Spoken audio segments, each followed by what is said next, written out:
অবশেষে পশ্চিমবঙ্গে এসআইআর শুরু হয়ে গেল এবং শুধু পশ্চিমবঙ্গ না, তাছাড়াও টোটাল 11টি রাজ্য ইতিমধ্যে কিন্তু এসআইআরের কাজ আগামীকাল থেকে শুরু হতে চলল, যেটা পুরো বিজ্ঞপ্তি ইতিমধ্যে নির্বাচন কমিশনার সাংবাদিক বৈঠক করে ইতিমধ্যে জানিয়ে দিয়েছেন। এবং এসআইআর নিয়ে আপনারা অনেকেই বলছেন যে এইটা ভারতবর্ষে প্রথম হচ্ছে কিনা, তবে সেই ক্ষেত্রে আপনাদেরকে বলি এটা 2002-এ হয়েছিল, 2003-এ কিন্তু এই এসআইআর এই কাজটা হয়েছিল স্পেশাল ইন্টেনসিভ রিভিশন। এবং আপনাদের কাছে আরেকটা কথা বলে রাখি, আপনাদের ডকুমেন্ট হিসেবে কি লাগবে এসআইআরে যদি আপনার মা বাবা বা আপনার নাম যদি 2002-এ এবং 2003-এ ভোটার লিস্ট থেকে থাকে, সেক্ষেত্রে আপনার কিছু লাগবে না।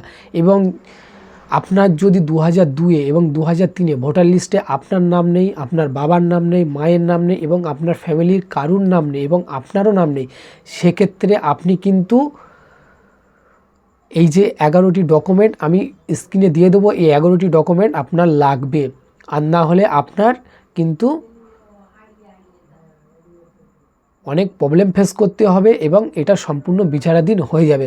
এবং তাছাড়াও আপনাদেরকে আরেকটা কথা বলে রাখি যে 11টি রাজ্যে ইতিমধ্যে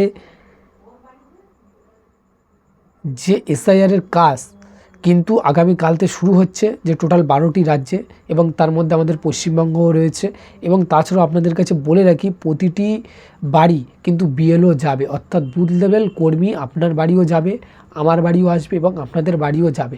এবং আপনারা অনেকেই বলছিলেন যে যদি আমার 2002 বা 2003-এ না যদি ভোটার লিস্টে নাম থাকে, সেক্ষেত্রে তোমার কি করণীয় সেটা কিন্তু ভিডিও অবশ্যই আপনাকে জানিয়ে দেবে এবং 3বার সেটা কিন্তু ভেরিফাই হবে যে আপনি আদৌ এখানকার বাসিন্দা কিনা। এবার বাদ পড়বে কারা?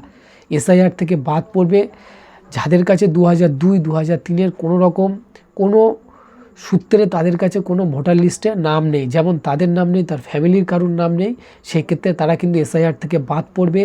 এবং আরও যারা বাদ পড়বে, যে ধরে নাও তোমার বাড়ি উত্তর 24 পরগনায় এবং তুমি দক্ষিণ 24 পরগনায় বাস করছো, ওখানেও তুমি ভোটার হয়েছো এবং উত্তর 24 পরগনাও তুমি ভোট দিচ্ছ, 2 জায়গায় ভোট দিচ্ছ, সেক্ষেত্রে তোমার কিন্তু এক জায়গায় কাটা পড়বে। এবং তাছাড়াও অনেকেই মারা গিয়েছেন, তার সত্ত্বেও তারা কিন্তু ভোটার লিস্টের নাম আছে, সেগুলো কিন্তু আজ রাত 12টার পর থেকে 2024-এ যে ভোটার লিস্ট আছে পুরো ফ্রিজ করে দেওয়া হবে। এবং 2002-3-এ যাদের নাম আছে তারা কিন্তু কোনো রকম প্রবলেম ফেস করতে হবে না, শুধুমাত্র 2002-এর যে ভোটার লিস্ট আছে ওটা 1 কপি জেরক্স এবং একটি করে ফটো নিয়ে এবং নির্বাচন কমিশনের তরফ থেকে যে বিএলও আসবে, বিএলওর যে ফর্ম দেবে ওই ফর্মটা ফিল আপ করে ব্যাস জমা করে দিলে ব্যাস তুমি এসআইআর কমপ্লিট।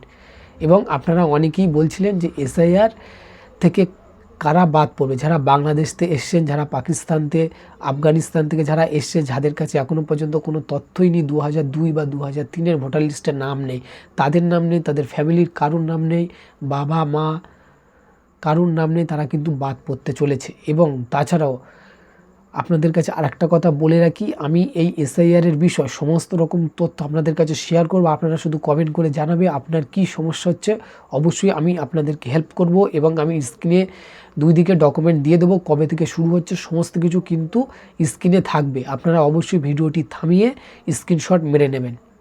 এবং আপনাদের কাছে আরেকটা কথা বলে রাখি, এবং অনেক ক্ষেত্রে কি হয়, আমাদের রাজ্যে অর্থাৎ পশ্চিমবঙ্গের নাগরিক পশ্চিমবঙ্গ ছাড়া তিনি কিন্তু উত্তরপ্রদেশ, বিহার ওখানে গিয়ে বসবাস করছেন এবং সেখান থেকে এসে ভিন রাজ্য থেকে আমাদের এই রাজ্যে এসে ভোটার হয়ে এবং আমাদের এইখানেও ভোট দিচ্ছে, সেক্ষেত্রে তাদের কিন্তু যে কোনো এক জায়গায় তাদের থাকতে হবে, হয় সেখানে যেতে হবে আর নয়তো এখানে, যেহেতু যেটা শোনা যাচ্ছে যে তাকে সেখানে যেতে হবে, যেখানে তার বাসিন্দা সেখানে তার ভোট দিতে হবে এবং এখানকার ভোটার কার্ডটা কিন্তু ইনভ্যালিড হয়ে যাবে। কারণ এইটা যে সমস্যা, ভিন রাজ্যের এখনও পর্যন্ত অনেক লোক আছে তারা কিন্তু আমাদের এই রাজ্যে ভোটার কার্ড তৈরি করেছে এবং তারা কিন্তু ভোট দেয়, এইটা আপনারা অবশ্যই দেখতে পাবেন। এবং এসআইআর নিয়ে সমস্ত রকম তথ্য পেতে অবশ্যই চ্যানেলটি সাবস্ক্রাইব করে রেখে দিন। অবশ্যই আপনাদেরকে প্রতিটা প্রশ্নের উত্তর কিন্তু আমি আপনাদেরকে দেব এবং খুবই যাতে তোমরা বুঝতে পারো সেই ব্যবস্থা কিন্তু করব আমাদের তরফ থেকে। সো আজকে এসআইআর নিয়ে যে তথ্য ছিল 2002 এবং 2003-এ যদি ভোটার লিস্টে আপনার বা আপনার ফ্যামিলির কোনো কারো যদি নাম থাকে, তাহলে আপনার কোনো টেনশন নেই, আপনি এসআইআর ফর্ম ফিল আপ করে জমা দিয়ে দিলে আপনার কোনো আর কোথাও প্রবলেম ফেস করতে হবে না। এবং যাদের নেই তাদেরকে কি কি ডকুমেন্ট লাগবে, যে 11টি ডকুমেন্ট লাগবে, যাদের 2003 2002-এর ভোটার লিস্টে কারোর নাম নেই, তারও নাম নেই, তার ফ্যামিলির কারোর নাম নেই, সেক্ষেত্রে তাদের 11টি ডকুমেন্ট লাগবে। সেটা আমি স্ক্রিনে দিয়ে দেবো, আপনারা স্ক্রিনশট নিয়ে নেবেন। যে আপডেট ছিল এসআইআর নিয়ে, আগামীকাল থেকে শুরু হচ্ছে। অবশ্যই আপনাদের মতামত আপনারা কমেন্ট করে জানাবেন।